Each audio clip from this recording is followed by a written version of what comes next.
Rádio Piauí.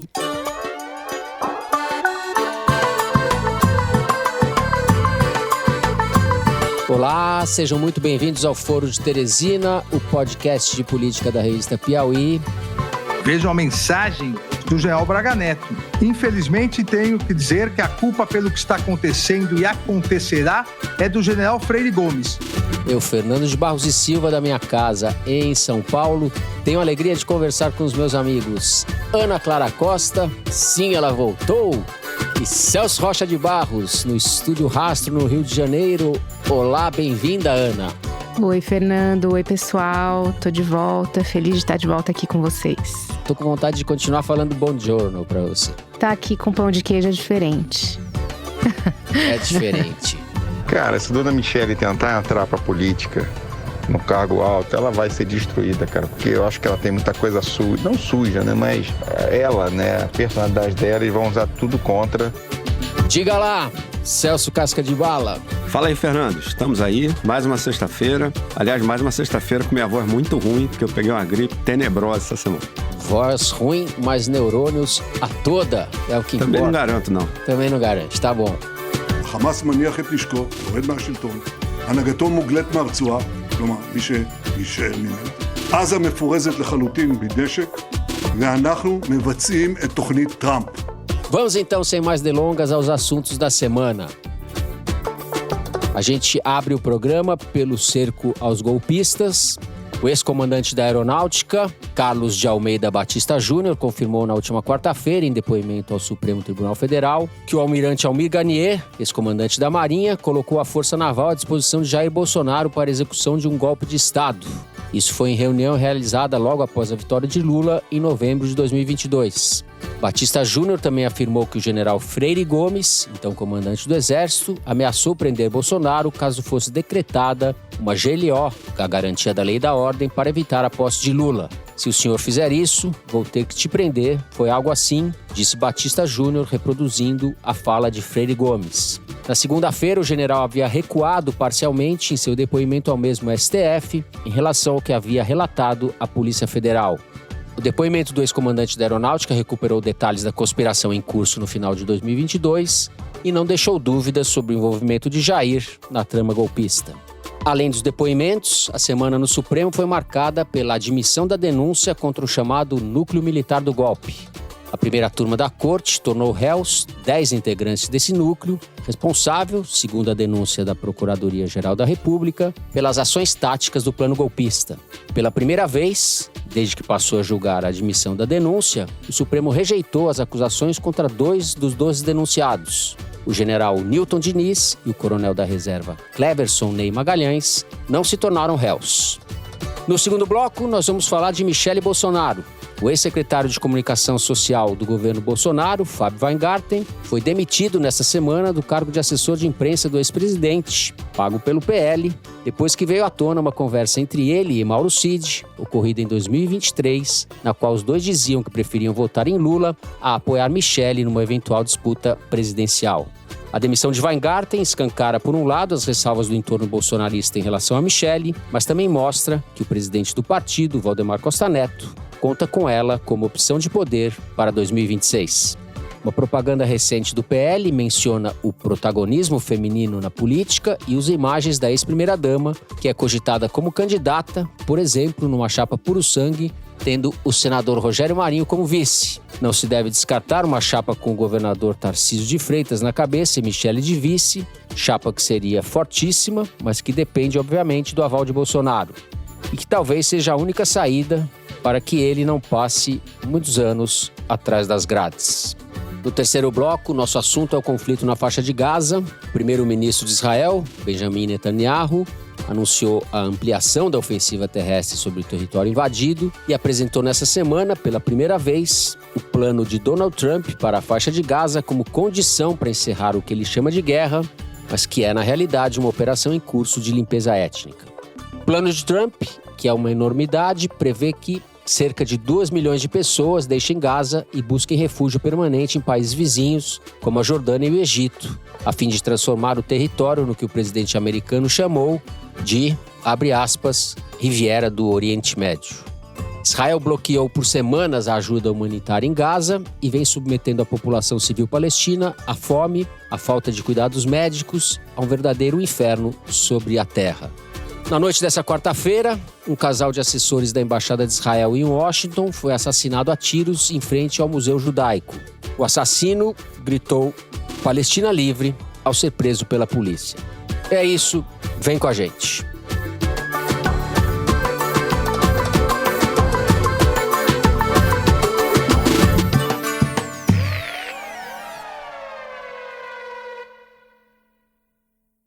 Muito bem, Ana Clara, agora frente ao pão de queijo, vamos começar com você, alimentada e inspirada e informada.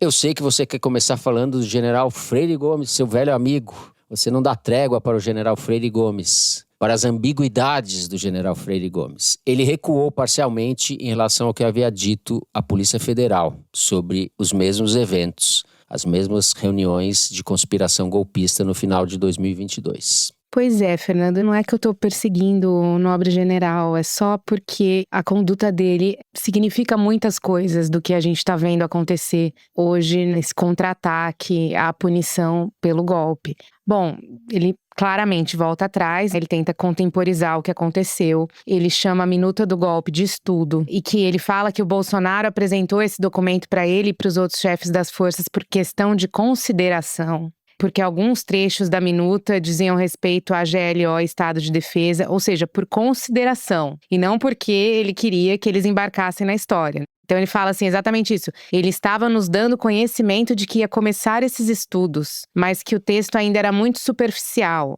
A palavra estudos junto com o Bolsonaro não vai, né? Não... Aí já acabou, né? Aí você devia ter pensado numa cascata melhor, né, cara? Exato. Quando junta uma coisa com a outra, não... é um conjunto vazio a intersecção. Em nenhum momento ele diz que foi contra os tais estudos, nesse depoimento dele para os ministros do Supremo. O que ele diz é que ele expôs a importância de avaliar todas as condicionantes e o dia seguinte, ou seja, ele não diz, olha, isso é uma loucura, ou eu fui contra, eu não concordo. Ele floreia ao máximo que ele pode. E ele sabe o que é ser contra, porque ele fala que o colega dele, o brigadeiro Batista Júnior, comandante da FAB, foi contra qualquer coisa. Ou seja, ele podia ter dito isso de si próprio, mas ele não disse. E o Batista Júnior tá tentando salvar o Freire Gomes dele mesmo, né? Depois. Exato. E aí ele também volta atrás sobre o almirante Garnier. Porque até as emas do Palácio da Alvorada sabem que o Garnier estava ali à disposição para o golpe, colocou a Marinha totalmente à disposição. Aí vem o Freire Gomes e diz que o Garnier apenas demonstrou respeito ao comandante-chefe das Forças Armadas. Aderir ao golpe significa, no vocabulário do Freire Gomes, demonstrar respeito. O Alexandre de Moraes ficou pé da vida, deu uma dura no general, dizendo que ele estava mentindo, ou ele estava mentindo para o Supremo, ou ele estava mentindo para a polícia. E aí ele, obviamente, veio com um deixa disso, dizendo que sim, tinha sido contrário à ideia de golpe e tal, mas ele continuou sem querer afirmar que o Garnier estava a postos e sem querer falar contundentemente em golpe. E aí você vê como ele é patriota. O que é patriotismo para essas pessoas? Na verdade é corporativismo, porque é defender uns aos outros, né? Ele não quer ser a voz a acusar o colega dele, mesmo que o colega dele tenha se colocado à disposição para o golpe. E ele também negou que ele tenha dado voz de prisão ao Bolsonaro, que era uma informação que estava no depoimento do Batista Júnior, e que o Batista Júnior confirmou quando ele falou com o Supremo na quarta-feira, o dia do depoimento dele. Claramente o Batista Júnior é o mais legalista dessa turma e também o menos covarde. Se tem algum patriota nessa história, é o Batista Júnior. Pois é. E curiosamente, o Freire Gomes fala que, eu não dei voz de prisão para o presidente. Mas quando o Batista Júnior falou isso no depoimento dele para a PF no ano passado, o Freire Gomes nunca desmentiu. Desmentiu só agora. Num vocabulário cheio de subterfúgios para tentar atenuar tudo. E isso é um problema tanto para a PGR quanto para os ministros, porque o depoimento do Freire Gomes é um dos mais importantes da ação do golpe. Então, quando ele usa atenuantes, quando ele fala de estudo, quando ele tenta dizer que tudo era muito preliminar, que eles foram chamados ali por questão de consideração, O que ele acaba dizendo é que nada daquilo era muito grave. Vocês concordam? E não à toa, o Malafaia acabou fazendo um vídeo falando que, olha, tá vendo como nada aconteceu? Olha o depoimento do Freire Gomes. Vocês estão viajando nessa história do golpe, não teve golpe. Se não tivéssemos o depoimento do Batista Júnior na quarta, o depoimento do Freire Gomes na segunda, ia configurar um quadro bom para a defesa do Bolsonaro e dos golpistas, Braga Neto e Heleno, etc., né? Pois é. E essa sessão, ela estava sendo vista não só pelas defesas deles, mas também pelo Bolsonaro, que é um ponto importante, né? Ele estava assistindo e o Freire Gomes sabia. Mas também a imprensa estava assistindo. E, obviamente, as primeiras reportagens que saíram foram sobre esse recuo. E alguns ministros do Supremo ficaram preocupadíssimos com o fato de esse destaque no recuo acabar enfraquecendo o argumento da PGR. E eles saíram ligando para a imprensa para dizer que o Freire Gomes, apesar do contorcionismo retórico que ele fez, ele confirmou o que precisava ser confirmado. E aí a imprensa meio que passou a destacar que de fato ele tinha confirmado. Então, mas inicialmente estava todo mundo falando do recuo. Os ministros tiveram que vir nos bastidores para virar essa história, entendeu? De tão complicado que ficou o cenário ali para eles. Agora, a grande questão é, por que Freire Gomes recuou? E aí que eu acho que é uma situação preocupante, que é resultado desse movimento pró-anistia. Porque se o golpe está sendo questionado, se o próprio Supremo está recuando nas condenações, se o Congresso está avançando sobre o Supremo em relação à dosimetria das penas, se os possíveis candidatos da direita de 2026 estão prometendo anistia para o Bolsonaro, como é o caso do Tarcísio e do Caiado, o Freire Gomes vai falar, eu é que vou ficar aqui como patrono dessa denúncia? Eu não vou. Porque embora ele esteja na reserva, nesse mundo militar não acaba quando ele sai do cargo, né? Eles continuam morando em Brasília, indo no clube militar, frequentando os outros generais. Pessoas que, se pudessem, votariam no Bolsonaro amanhã, entendeu? Que vantagem ele vê? Eu não acredito que ele tivesse essa intenção de falar a verdade, mas ainda que ele tivesse a intenção de ser um pouco mais contundente no depoimento dele, que vantagem se apresenta para ele nesse momento? Não, tudo indica mesmo que ele fez um recuo pensado, estratégico, ele resolveu mentir um pouquinho. Mas eu acho que essa atitude dele também é reflexo dessa força que está se movimentando para não só normalizar o que aconteceu, como também acabar com qualquer punição, né? E se vocês olharem os argumentos das defesas desse núcleo 3, que são esses militares e policiais que foram tornados réus essa semana, elas são basicamente a estrutura dos projetos de lei da anistia. Um dos principais argumentos dessas defesas é de que a tentativa de golpe não é golpe. Que você falar sobre o golpe não é fazer golpe. Então, que uma tentativa não deve ser criminalizada, o que é uma piada quase, né? Então, você só pune se der certo. Aí quem que vai punir, né? Quem que vai? Essa ideia específica, ela é apresentada no projeto de lei do Alexandre Ramagem, que coincidentemente é réu nessa ação do golpe. É o projeto Salva Eu. E o Freire Gomes, eu quero insistir, eu acho que ele é um caso a ser estudado pelos sociólogos ali, cientistas políticos no futuro, se houver futuro. E sociólogo. Exato. Porque eu acho assim, a situação dele, o que está acontecendo com ele, os benefícios que ele recebe, são o raio-x da degradação dessa democracia que a gente vive. Porque ele estava na reunião do golpe de julho de 22, que foi quando o Bolsonaro disse para dezenas de presentes ali que algo tinha que ser feito antes da eleição, porque senão o Lula iria ganhar. O Freire Gomes assiste a apuração da eleição do ladinho do Bolsonaro no Palácio da Alvorada. O Freire Gomes participa da reunião do golpe, de várias reuniões, mas em específico da reunião de 7 de dezembro, em que eles discutem a minuta. O Freire Gomes se nega a tirar os acampados da frente dos quartéis depois da vitória do Lula.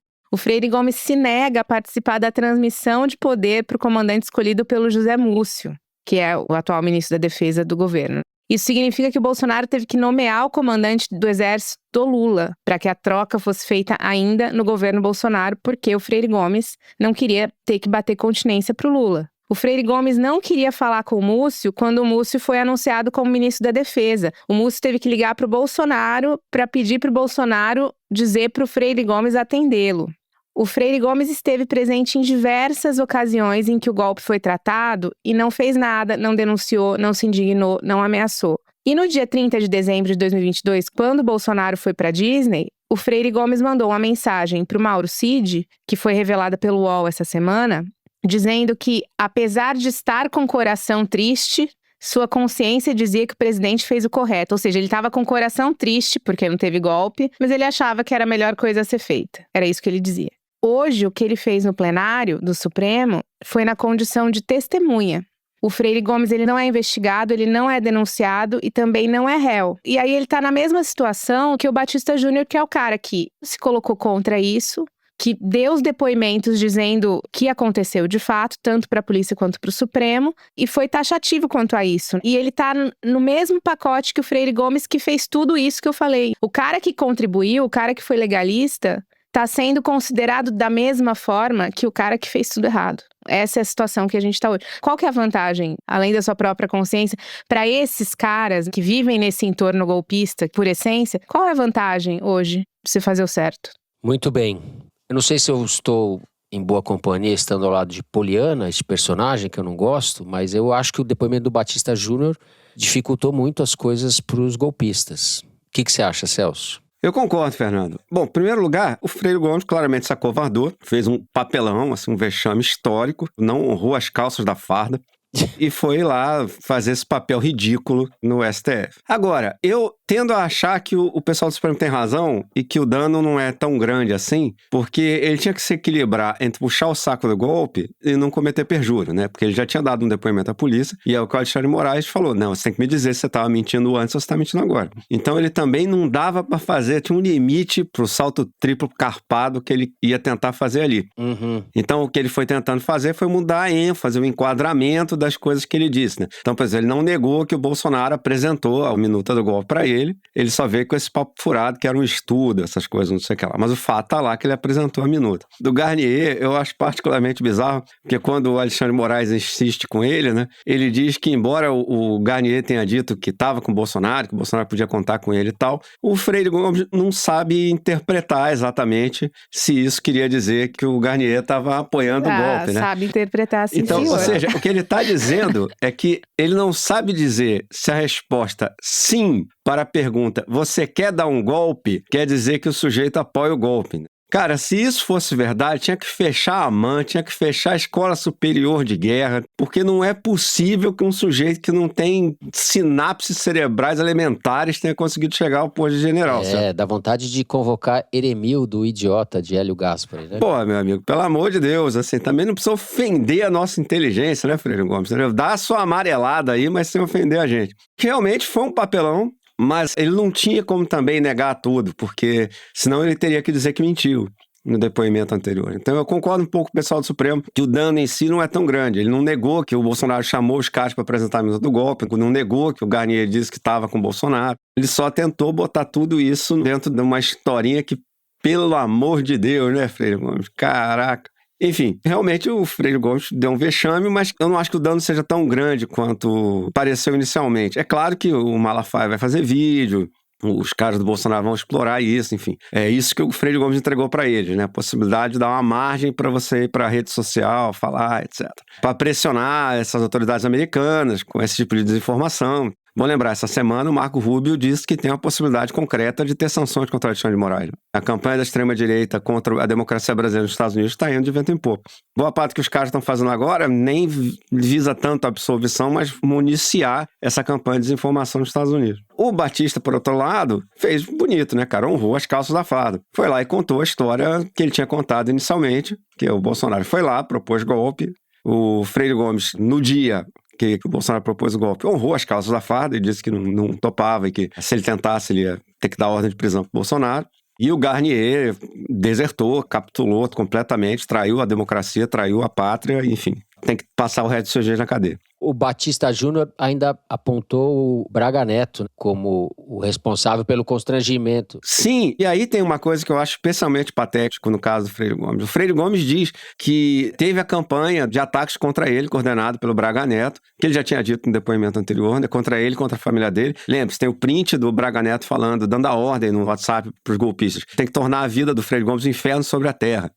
Cara, como é que isso se coaduna com a história de que que o troço era só um estudo, ou com a história de que o Garnier não estava apoiando o golpe, visto que nessa mesma mensagem o Braga Neto diz tem que queimar o Freire Gomes e o Batista Júnior e exaltar o Garnier. É mais triste ainda você sabendo que o Freire Gomes foi vítima de ataques violentíssimos por não ter aderido ao golpe. E o cara capitular agora que o golpe deu errado, cara, quer dizer, eu acho uma coisa particularmente patética, realmente muito triste. Mas eu não acho que o dano, em termos do andamento do processo, vai ser muito grande, né?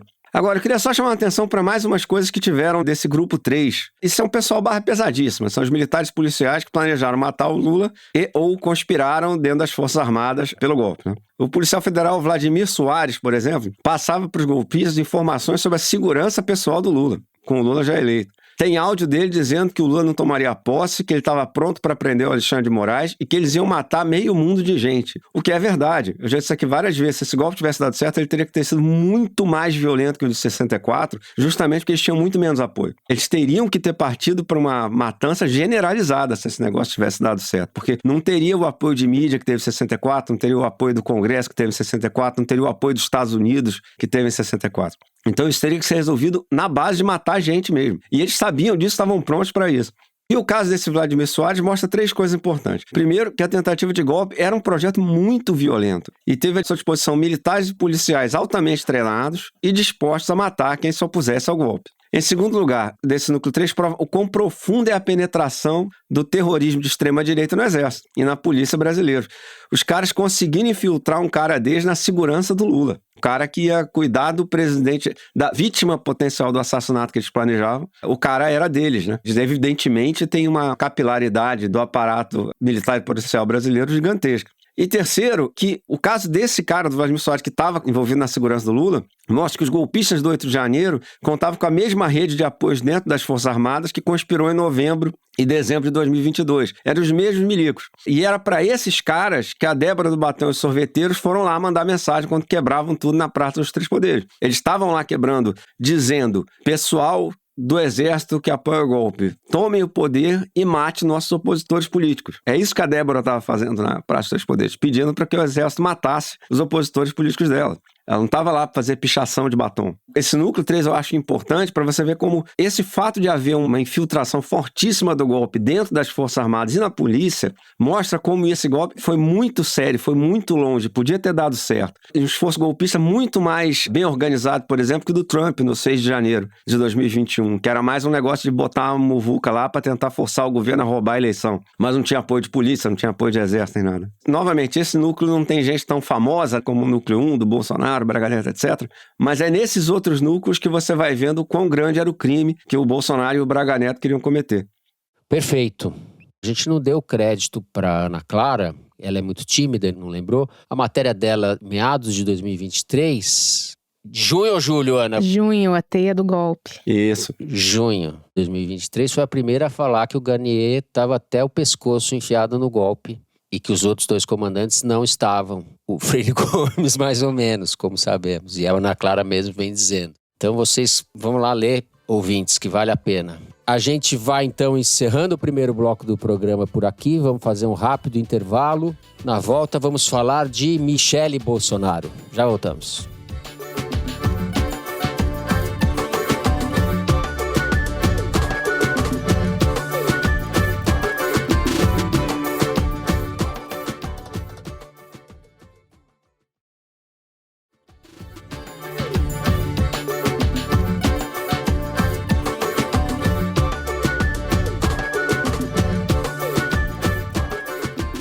Muito bem, estamos de volta. Celso, vamos falar um pouco dessa confusão aí no PL, dessa demissão do Weingarten, a visibilidade que a Michele tem ganhado aí nas últimas semanas. O que você está pensando disso? Pois é, Fernando, o Weingarten perdeu sua boquinha na organização extremista Partido Liberal, porque o UOL achou uma conversa em que ele diz para o Mauro Cid que preferia votar no Lula do que na Michele Bolsonaro. Tamo junto nisso aí, Weingarten, eu também prefiro. Tamo junto, Mauro Cid, também prefiro. Não é todo dia que você vai me ouvir dizer tamo junto, Mauro Cid. Mas pegou mal pro Weingarten e o pessoal resolveu ignorar a sua folha de serviços prestados ao golpismo. É bom lembrar, em 2022, no meio da campanha, ele inventou uma história de que o Bolsonaro havia sido prejudicado pela falta de inserções de rádio na Bahia, um negócio desse, que virou um argumento que o Eduardo Bolsonaro e outros golpistas tentaram usar para adiar a eleição. A proposta de adiamento foi encabeçada no Congresso pelo senador Lazier Martins, que, para quem segue essas coisas de redes sociais, é aquele maluco que tomou choque de uma uva. Convido vocês a pesquisar esse vídeo. Uma coisa sensacional, realmente. Eu não sei essa história, caramba. Não vou estragar a surpresa. Procure o vídeo e vê o sujeito tomando choque da uva. Procurando aqui sobre o Lazier, ele foi eleito em 2014 pelo PDT. Passou pelo PSD. É por isso que o Celso gosta. A trajetória do PDT vai desvirtuando. Só vitória. Claro que a proposta de adiamento também contou com o apoio do meu velho amigo Eduardo Girão, que, volto a repetir, deveria estar entre os acusados desse julgamento do golpe do STF. Em uma matéria da Folha de 28 de outubro de 2022, o Lazier disse que, mesmo se o Bolsonaro perder essa iniciativa deles, daria motivo para ele judicializar a eleição. Olha que beleza, que gente sensacional. O Weingarten diz que não, que ele levantou o negócio das rádios, mas o objetivo dele não era adiar a eleição. Assim, mas se você quiser acreditar, direito seu, a Constituição não proíbe ninguém de ser otário. Mas, enfim, mesmo com essa folha de serviço prestado, o Weingarten perdeu a boquinha. E ele estava justamente nos últimos tempos trabalhando para fazer uma chapa puro sangue fascista com a Michelle Bolsonaro como candidata a presidente e, sei lá, o coronavírus como vice, alguma coisa dessa. E parece que a boquinha, só para falar, eu li em algum lugar que ele estava ganhando 100 mil reais, isso por dentro, oficial, 100 mil reais por mês. Pois é, então é bom saber, o contribuinte brasileiro saber que todo mundo aqui estava fazendo uma vaquinha para dar 100 mil reais por mês pro Weingarten. Olha que beleza. Que alegria pagar imposto sabendo disso, né? A demissão mostra como o PL leva a sério a ideia de lançar a Michelle à presidência, né? Ou pelo menos o Valdemar da Costa Neto, presidente do PL, e personagem de basicamente qualquer coisa que tem dado errado no Brasil nos últimos 50 anos. Valdemar da Costa Neto claramente leva a sério a candidatura da Michelle, pelo menos é o que parece. Há alguns motivos para eles pensarem assim, né? Quer dizer, a Michelle tem boa penetração no setor que, eleitoralmente falando, realmente importa na nova direita brasileira, que são as igrejas evangélicas. Ali está a organização de base do bolsonarismo, o equivalente das comunidades eclesiais de base para o PT nos anos 80, entendeu? Se você pegar o mapa das eleições de 2014, 2018, você for ver os lugares em que o Bolsonaro entrou, que os tucanos não entravam, por exemplo, periferia de grande cidade, isso aí é tudo igreja evangélica. Essa nova direita com base social que conseguiu esse resultado. Essa é a força social relevante por trás da nova direita brasileira. E a Michelle aparentemente é mesmo uma evangélica fervorosa, né? Ao contrário do Jair, que fez aquele batismo picareta inacreditável no Rio Jordão. Quem se lembra disso? Sim. Foi o pastor Everaldo? Foi o pastor Everaldo, que eu não posso deixar de mencionar. O pastor Everaldo é denunciado por fraude na SEDAI, a Companhia de Águas do Rio de Janeiro, e no Sistema de Saúde do Rio de Janeiro. Foi preso. O próprio Bolsonaro disse que o batismo não foi real, que ele continuava católico depois do batismo. O que, assim, é uma tremenda avacalhação com os evangélicos, com os católicos, com todo mundo. Para não mencionar o fato que o pastor Everaldo, antes de avacalhar com as águas do rio, roubando dinheiro da SEDAI, tacou o Jair no Rio Jordão, né? Para poluir lá a água do Jair. Também. Exatamente. Agora, a demissão do Weingarten acabou tendo um efeito que pode ter surpreendido até a Michelle, que é o Silas Malafaia, que havia acabado de sugerir o nome da Michelle quando teve aquela briga que a gente falou semana passada do Temer propondo uma chapa de centro-direita com os governadores, etc. O Malafaia propôs a Michelle, mas agora o Malafaia saiu em defesa do Weingarten. Ele não atacou a Michelle diretamente, imagino que continue apoiando. Mas o clima entre os dois deve ter piorado alguma coisa. A Michelle pediu pessoalmente para o Weingarten ser demitido, né? Então a gente não sabe bem como é que essa briga vai ficar, né? E nesse meio tempo a Folha divulgou uma pesquisa mostrando que a Janja e a Michelle empatam numericamente com 41% em hipotético segundo turno presidencial de São Paulo. Eu interpretaria esse resultado com cuidado, porque o entrevistado só tinha essas duas opções. De modo que o empate, no fundo, provavelmente é entre gente que gosta do Lula e gente que gosta do Bolsonaro. O cara não tinha a opção de escolher um outro candidato que ele preferisse, né? Se eu tivesse sido entrevistado, eu teria declarado voto na Janja por rejeição a Michelle, e muita gente deve ter declarado voto na Michelle por rejeição a Janja, enfim. Não leria muita coisa nessa pesquisa, não. E assim, eu acho que essa história toda de botar as primeiras-damas para sucederem o Lula e o Bolsonaro, eu acho um erro, assim, eu acho ruim. E mesmo aqui, independente da minha opinião sobre o Bolsonaro ou sobre o Lula, etc., eu acho que seria um sinal de brutal falta de renovação dos quadros políticos, né? E uma certa consagração de dinastias eleitorais. A Janja nem poderia ser candidata. Né? O Lula teria que renunciar. A legislação proíbe que ela seja se o Lula não renunciar, enfim, não vai renunciar. Então, Não vai, exato. Por exemplo, eu me lembro quando a Hillary Clinton, que provavelmente era mais qualificada para ser presidente do que o marido, mas se ela tivesse sido candidata em 2008 no lugar do Obama, seria inteiramente plausível que ela ganhasse e se reelegesse em 2012, como o Obama se reelegeu. Nesse caso, os Estados Unidos teriam 7 presidentes seguidos vindo de apenas 2 famílias de políticos, as famílias Bush e Clinton. Seria o Bush pai, o Clinton, o Bush filho e a mulher do Clinton. Isso não é sinal de uma democracia saudável, né, dinâmica, etc. Não quer dizer que nenhuma primeira-dama jamais possa ser candidata a presidente, nem nada, mas não parece um sinal de que a política está funcionando normalmente.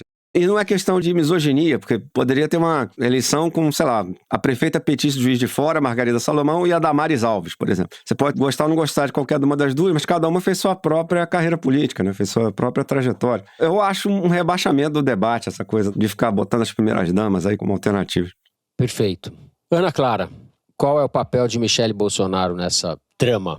Bom, antes de trazer informações, quero fazer um preâmbulo de que quando a gente fala de Bolsonaro, tudo é imprevisível. Ele não é uma pessoa que tem pensamento estratégico, ele opera no caos, ele muda de direção, dá cavalo de pau. Tudo pode acontecer quando se trata do Bolsonaro. O retrato do momento em relação a Michele é o seguinte. Ela é, ponto 1, uma mina de ouro para o Valdemar, no PL. E ponto 2, ela é uma aliada conveniente para o Bolsonaro nesse momento. Por que ela é uma mina de ouro? Porque esse PL mulher que ela toca está trazendo muita gente para o partido, muita gente da comunidade evangélica, muitas mulheres, e muito dinheiro também. Uma das pessoas mais próximas da Michele hoje é um homem, um pecuarista de Roraima, chamado Bruno Scheid, e que tem ajudado muito na captação de recursos para o Valdemar, muito. E aí a gente se pergunta, né, o cara que tem o fundo partidário bilionário tá aí correndo atrás de dinheiro da Michele, dos apoiadores da Michele, né, esse é o Valdemar, né. E ela também é uma mina de ouro porque se ela quiser ser candidata ao Senado pelo Distrito Federal, ela tá eleita, provavelmente. E se fizer campanha para deputado distrital, no caso do Distrito Federal, ou deputados federais pelo Brasil, que são bolsonaristas, que são do PL, ela vai carregar muita gente com ela, também por causa da igreja. Ela realmente é uma força nesse mundo evangélico. O Valdemar olha para ela e vê cifrão, entendeu? Essa é a vida do Valdemar. E aí, para o Bolsonaro, ela é conveniente porque ela está servindo, neste momento, de boi de piranha. E eu sou super enfática em falar neste momento porque eu acho que as coisas podem mudar. Mas nesse momento a situação é essa. Diante dessa indefinição sobre quem é o candidato da direita em 2026.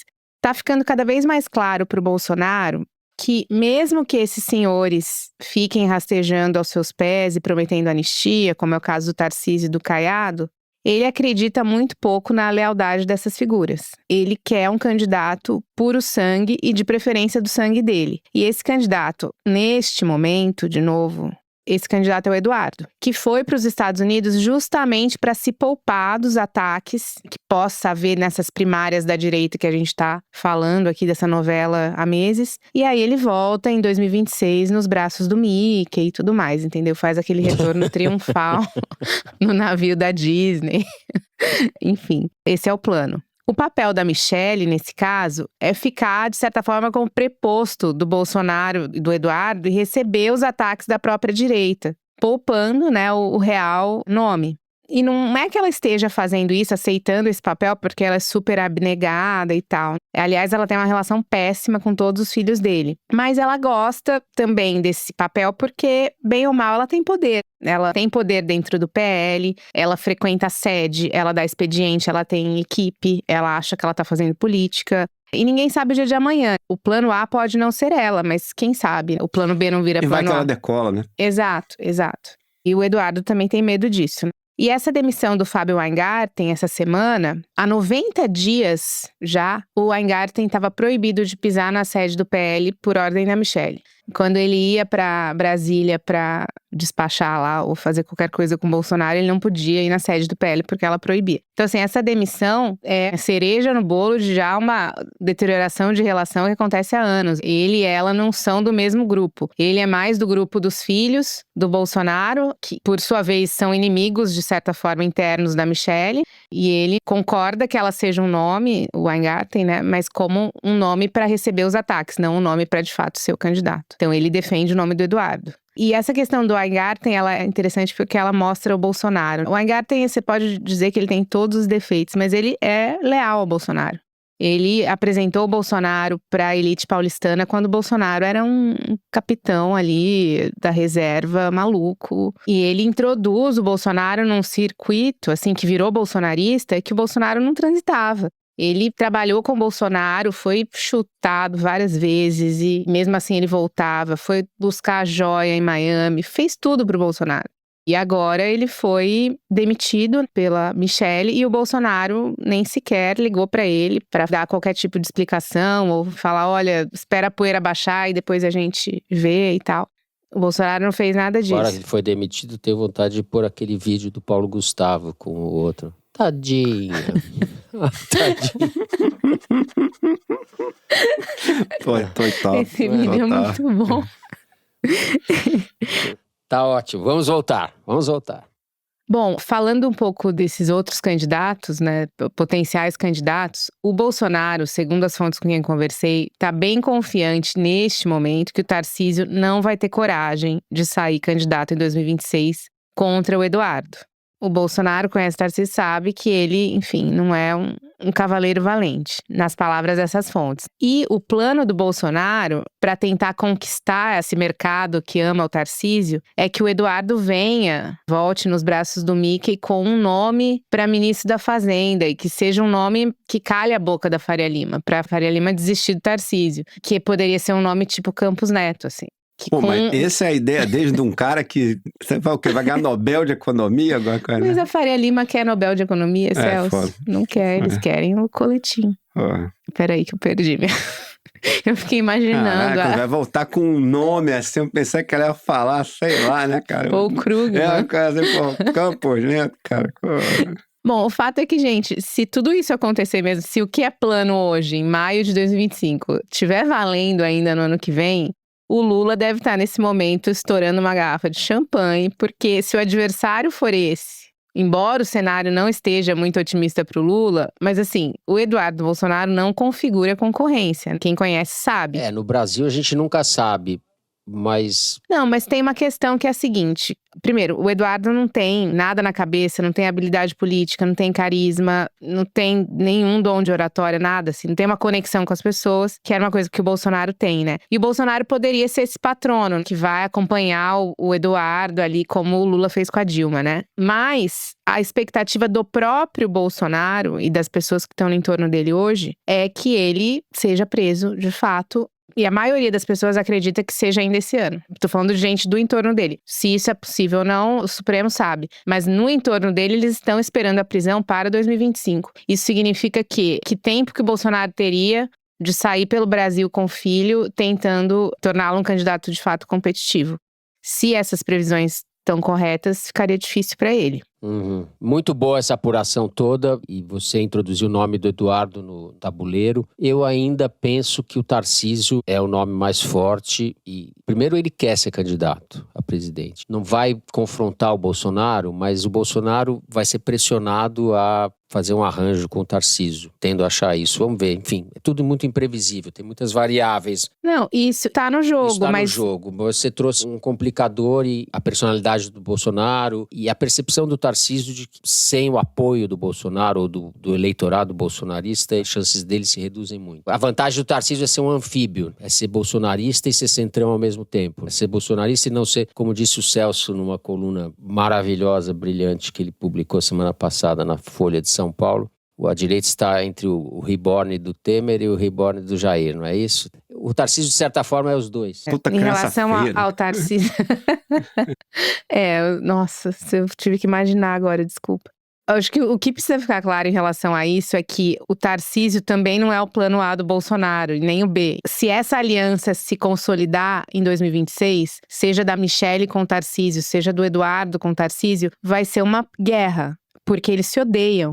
O Eduardo odeia o Tarcísio não suporta o Eduardo. A Michelle odeia o Eduardo. Não tem nenhuma relação com o Tarcísio. A gente tá, nesse momento, num ambiente de guerra dentro dessa direita. Assim, não é um ambiente de conciliação. Vamos pensar no projeto para ganhar a eleição. Hoje, são duas coisas diferentes. O Bolsonaro tem um projeto próprio que é: quero anistia. Como eu faço para ter anistia? Eu confio no meu filho, eu quero que ele ganhe. Esse é o plano do Bolsonaro hoje. Se vier essa aliança com o Tarcísio, vai ser um jogo pesado e bruto. Vai ser complicado ali. Muito bem. Vocês, ouvintes, vão acompanhar isso por aqui. Porque a Ana Clara sempre vai trazer informações, o Celso também. E eu também vou aprender com vocês. Então a gente encerra esse caliente bloco por aqui. Vamos para um rápido intervalo. Na volta vamos falar da faixa de Gaza. Já voltamos.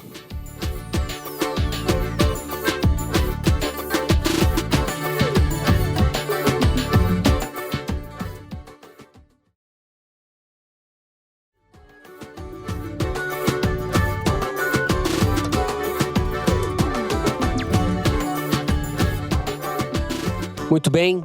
Celso, vamos começar com você. Eu mencionei na abertura do programa que pela primeira vez o Netanyahu endossou o plano do Trump. Mais do que isso, disse que só vai parar o massacre na faixa de Gaza, a limpeza étnica. Ele não fala isso com essas palavras, evidentemente, se tais condições forem satisfeitas, entre elas esse plano da Riviera do Oriente Médio.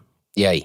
É isso, Fernando. Essa nova ofensiva israelense sobre Gaza encerra qualquer debate que ainda houvesse, eu já não sei nem se havia, sobre o projeto de limpeza étnica do governo Netanyahu, né? Nessa quarta-feira, Netanyahu, pela primeira vez, botou lá o plano de limpeza étnica do Trump como condição para um acordo de paz, né?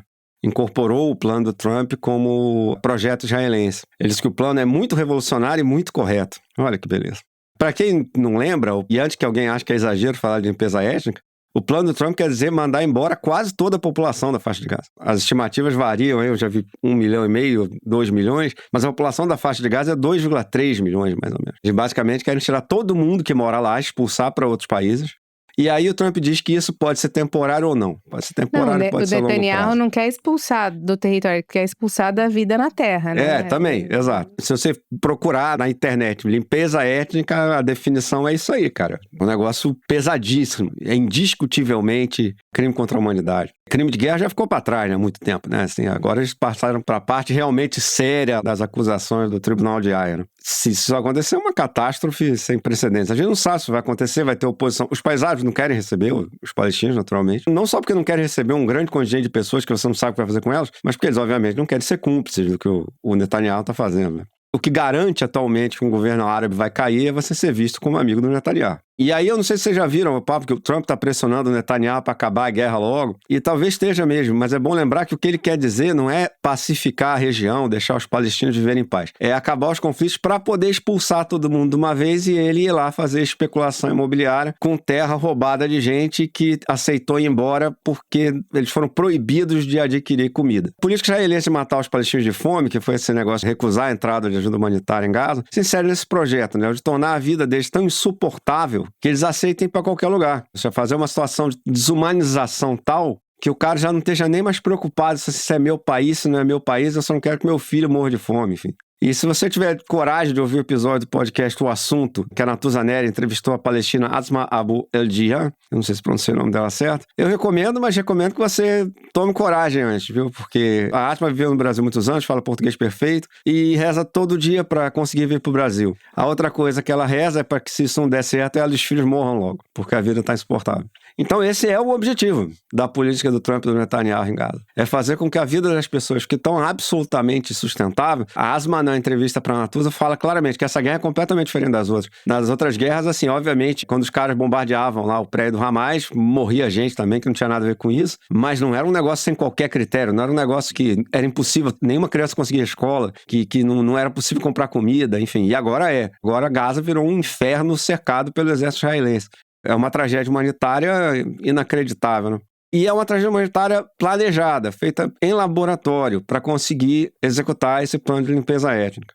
No fundo, a guerra de extermínio de Gaza também é um sinal da crise da globalização, do enfraquecimento da ideia de que haveria uma sociedade civil global de que haveria uma opinião pública global, que os países precisassem dar ao menos alguma satisfação, né? Que você tivesse que brigar por soft power, como se dizia, como virou moda falar nos anos 90, né? Conquistar as opiniões da população ao redor do mundo, não sei o quê. Isso claramente está em crise. Israel, por exemplo, não faz a menor questão de conquistar a simpatia de ninguém, eles deduziram que o mundo atualmente voltou a ser o domínio do mais forte e dane-se. E eles acham que vão fazer o que eles quiserem. Eles tiveram o respaldo decisivo dos Estados Unidos desde o começo. Exato. A omissão da Europa, a Ana vai falar um pouco sobre isso. A Europa agora que está se colocando contra Israel, mas a Europa que foi omissa, né? Não, sem dúvida. Agora, eu acho que isso pode mudar, porque se você pegar as pesquisas de opinião no mundo desenvolvido, as gerações mais novas são claramente menos pró-Israel do que as gerações mais velhas.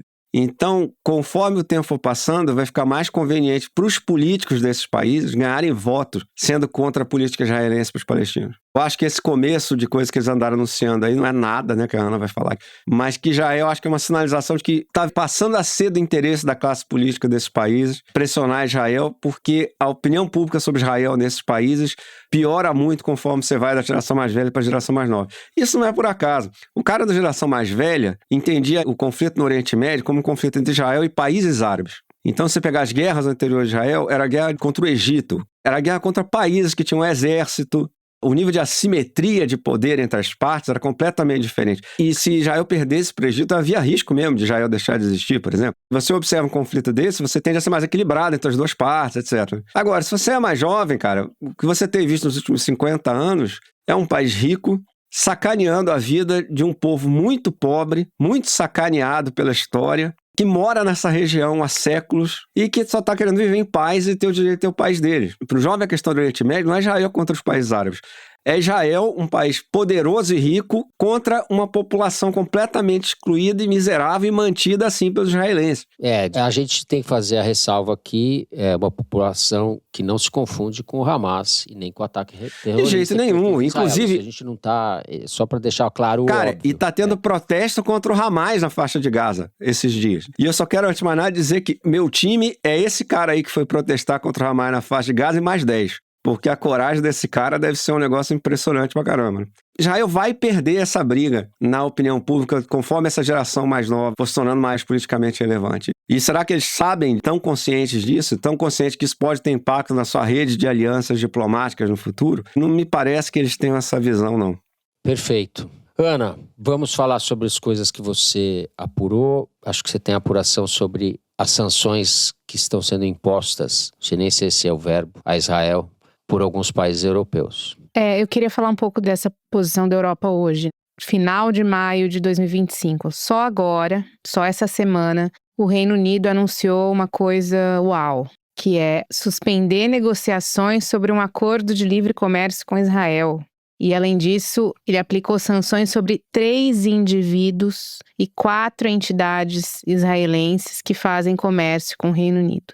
E disse que o sofrimento em Gaza é intolerável. Isso só agora, sendo que essa invasão leva aí quase 2 anos e há 11 semanas Israel bloqueou os caminhões que fornecem comida às pessoas que ainda estão lá. E sendo que o Netanyahu tem dito publicamente que a intenção é justamente essa, tornar a sobrevivência impossível. Isso está sendo dito. Não é o que a gente entende do que está acontecendo. Isso está sendo dito pelo governo de Israel, para que as pessoas comecem a se realocar porque Israel vai assumir o controle. E nenhum país europeu vai pegar em armas para defender a faixa de Gaza, nem o Brasil, enfim, nem a grande maioria dos países. Mas você tem algumas formas de se impor na comunidade internacional sobre esse assunto. E uma delas é o reconhecimento do Estado da Palestina. Hoje, tem mais de 140 países que reconhecem a Palestina como Estado soberano. E agora, em junho, vai acontecer na ONU uma conferência de países para debater justamente isso, a criação do Estado palestino. E havia uma expectativa de que a França, que não reconheceu ainda o Estado palestino, pudesse tomar essa iniciativa, agora em junho. Até algumas semanas atrás, esse reconhecimento estava bem avançado, mas o Reino Unido, esse mesmo que aplicou as sanções pesadíssimas agora, estava fazendo pressão para que a França não reconhecesse o Estado palestino. Isso agora, tá? Ontem. E por quê? Porque mesmo que mais de 140 países reconheçam o Estado palestino, ele só se torna oficialmente um membro da comunidade internacional se ele entrar na ONU. E para ele virar um país membro da ONU, ele precisa da aprovação de 9 países do Conselho de Segurança.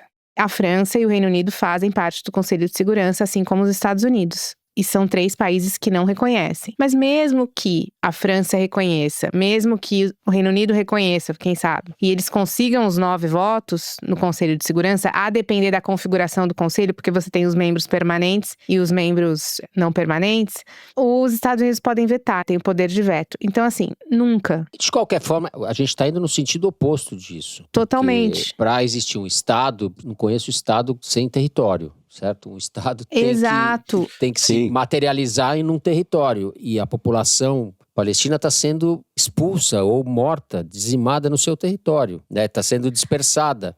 A questão é, Fernando, que os países não têm o que fazer, ou melhor, não querem entrar nessa guerra. E o que eles poderiam fazer no âmbito internacional era isso. Era a única coisa que eles podem fazer hoje, que não envolve enviar um arsenal militar para brigar com o exército israelense, é o reconhecimento internacional daquele território como um território soberano. E nem isso está sendo possível. E não é só que não está sendo possível porque os Estados Unidos não aceitam. Não está sendo possível porque países como a França e o Reino Unido, nem eles se propõem a isso hoje. É muito grave o que está acontecendo. E eu queria fazer um paralelo com o que está acontecendo na Ucrânia, porque é uma hipocrisia muito grande nessa crítica que a Europa faz à Rússia pela invasão da Ucrânia, as sanções pesadíssimas a Moscou, sendo que um pouco mais adiante você tem uma população sendo dizimada e só o que a Europa tem feito é nota de repúdio. Vou ser justa, muitos países europeus reconheceram o Estado palestino. Estou falando especificamente de França e Reino Unido.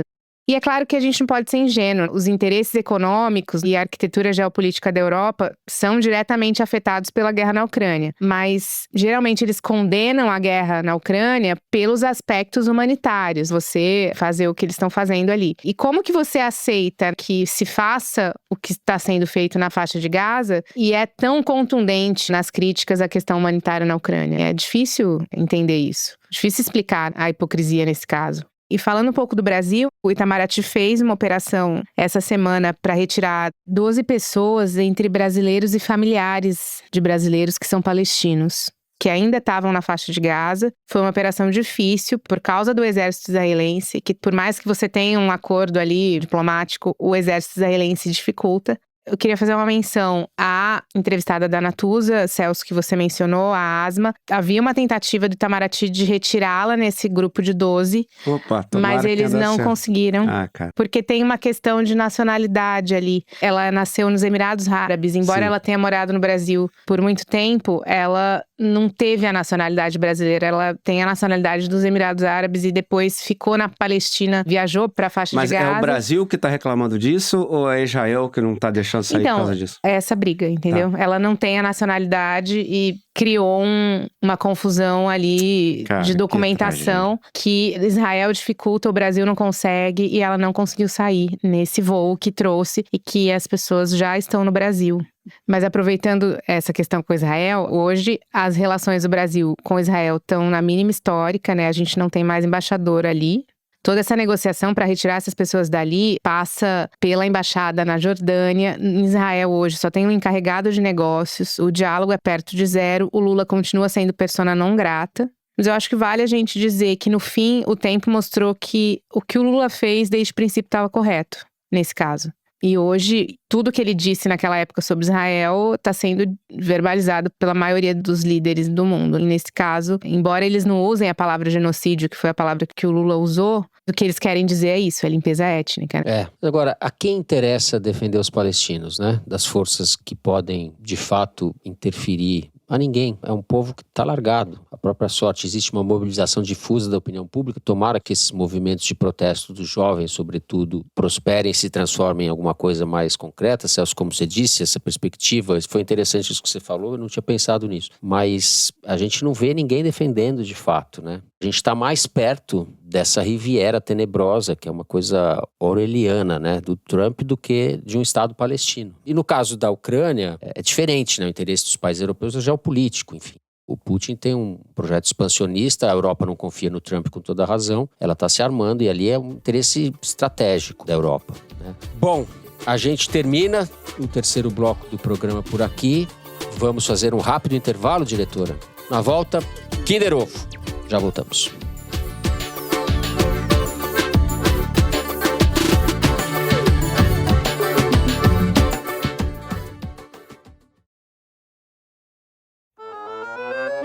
Muito bem, estamos de volta. Diretora, sua hora da maldade chegou. Exercite. Semana passada ganhei com a Aécio, hein? É uma espécie de derrota, vitória na derrota. Vitória de pirro, como se diz. Solta aí, Mari.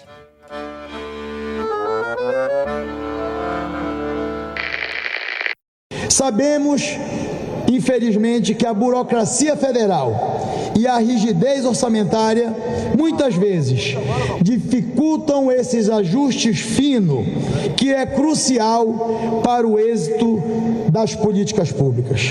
O Poder Legislativo tem apoiado os governos por meio de emendas orçamentárias, um instrumento legítimo que assegura recursos para atender às necessidades reais e urgentes. Bom, faltou português. Não é algo ali, Mota, não, né? Nossa, seria terrível se fosse, né? Presidente da É Câmara. alguém que é inimigo da concordância, mas tudo bem. Nossa. Exato. Ai, gente, muito difícil. Comecei, eu achei que ia saber, mas depois eu fiquei na dúvida. Defendendo as emendas ali fervorosamente. Tem tantos Os que poderiam... ajustes finos, que não sei o que lá. Quem é o inimigo da concordância, Mari? Não vou saber. Caramba, o inimigo da concordância é o presidente do Senado, Davi Alcolumbre. Putz, Na abertura da Meu Marcha dos Prefeitos. Deus. Nossa Senhora. E com esse X de cara, os ajustes finos. Nossa Senhora. Nossa Senhora. Retiro tudo que eu disse do Hugo Mota. Serve para uma aula do professor Pasquale, essa fala do Davi Alcolumbre. Vexame, hein? Vexame nossos. Como diria o Davi Alcolumbre, vexame nossos. Exatamente. Bom, depois desse vexame histórico, vamos para um momento glorioso que redime tudo, que é o momento de vocês, Correio Elegante. Eu vou começar então o Correio Elegante com o e-mail da Marcela Gonçalves. Diz ela: conheci a Piauí quando fui morar na casa do meu avô para estudar. Meu avô, Francisco Aparecido Cordão, e minha avó, Salete Cordão, são professores. Sempre assinaram a Piauí e quando o podcast começou, prontamente fui avisá-los. Eles não têm o costume de ouvir podcast, mas quando falei que era um programa de rádio, eles se interessaram.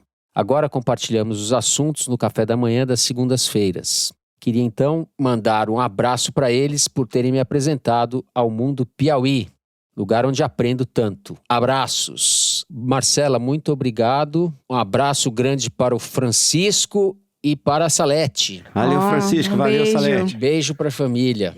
Muito obrigado. O Lucas Cardoso escreveu: quero relatar para vocês 2 histórias de amor que se entrelaçam. Eu rio de mim mesma, gente. Vou ter que voltar, peraí. Ela não aguenta. Ai. Quero relatar para vocês 2 histórias de amor que se entrelaçam. A primeira é o meu encantamento com a Piauí, que começou em 2020, mas trouxe consigo coisas maravilhosas como esse podcast. A produção e o roteiro do Foro são ímpares. A segunda história é com o amor da minha vida, Carolina, que começou em 2014. Ela recentemente foi aprovada como advogada do BNDES e é nisso que as histórias se entrelaçam. Ambos, o Foro e Carolina, acreditam no Brasil e é a partir dessa compreensão, muitas vezes dura de confrontar, que vamos melhorar essa terrinha.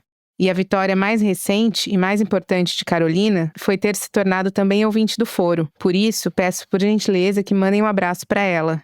Poxa, que legal. Parabéns, Carolina. Muito bacana. Por ter sido Parabéns, aprovada. Carolina. Parabéns. E Carolina, você tem que acreditar mais do que a gente no Brasil, porque você está no BNDES e a gente está aqui no... Exato. Se a gente não acreditar, não acontece nada. Se você não acreditar, as coisas ficam... Exatamente.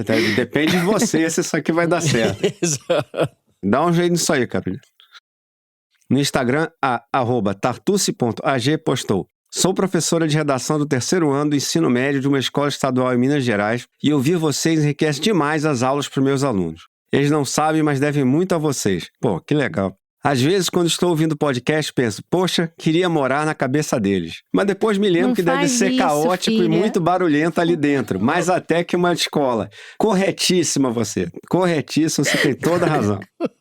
Bom mesmo é morar ali durante 1 hora por semana nos episódios do Foro, que apesar de falar de assuntos incômodos e desesperançosos, tem vocês para falar brilhantemente. Amo a sobriedade do Fernando, as análises da Ana Clara e sua risada gostosa, e a acidez do Casca de Bala, que me arranca gostosas gargalhadas. Sorte a nossa de sermos conterrâneos e contemporâneos de vocês 3 do Foro. Grande abraço a todos. Pô, valeu, @tartuce.ag. Obrigado mesmo, muito legal sua mensagem. Muito legal. Obrigado, de verdade. Eu gostei de como ela muda de ideia no começo. Queria morar na cabeça de você. Não queria não. Na minha não queiram, por favor. Não. Ela começou, depois pensou, né. Bom, vamos encerrando o programa de hoje por aqui. Se você gostou do Foro, não deixe de seguir e dar 5 stars pra gente no Spotify. Segue no Apple Podcast, na Amazon Music, favorita na Deezer e se inscreva no YouTube. Você também encontra a transcrição do episódio no site da Piauí. Foro de Teresina é uma produção da Rádio Novelo para a revista Piauí. A coordenação geral é da Bárbara Rubira, a direção é da Mari Faria, com produção e distribuição da Maria Júlia Vieira. A checagem do programa é do João Felipe Carvalho e do Gilberto Porcidônio. A edição é da Bárbara Rubira e do Thiago Picado. A identidade visual é da Amanda Lopes. A finalização e mixagem são do João Jabassi e do Luiz Rodrigues da Pipoca Sound, Jabassi e Rodrigues, que também são os intérpretes da nossa melodia tema. A coordenação digital é da Bia Ribeiro, da Emília Almeida e do Fábio Brizola. O programa de hoje foi gravado no Estúdio Rasto do Dani Di, no Rio de Janeiro, e na minha casa choupana, em São Paulo. Eu me despeço então dos meus amigos. Ana Clara Costa, tchau, Ana. Tchau, Fernando. Tchau, pessoal. Celso, tchau, Celso. Tchau, Fernando. Até semana que vem. É isso, gente. Uma ótima semana a todos e até a semana que vem.